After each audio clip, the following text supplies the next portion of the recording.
सरपंच को पंचायत भितर ताला पकड़े पंचायतवासी उद्धार कले बीडीओ एवं पुलिस।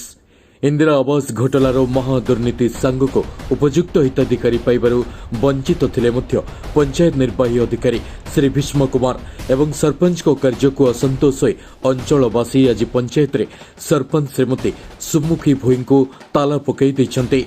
यह घटनाटी घटी बलांगीर जिला सईतला ब्लॉक अंतर्गत गंडपत्रापाली ग्राम पंचायत रे।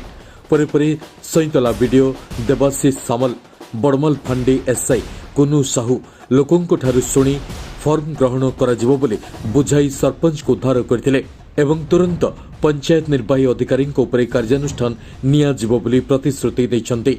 ए घटना पर सईतला ब्लॉक अंतर्गत समस्त ग्राम पंचायत गुड़िकरे बहु योग्य हिताधिकारी इंदिरा आवास पाइबारु वंचित होइछन्ते। कारण 22 तारिख दिन समस्त ऑफिस बंद थिला, फॉर्म कहीं देई पारि नथिले। जीपीओ किशोर कुमार मानसिंह, ब्लॉक सभापति हिमांचल बुडेक, निर्मल हरपाल लोकों को बुझाइथिले। सईतलारू प्रशांत कुमार मेहर को रिपोर्ट, ओडिशा टाइम्स।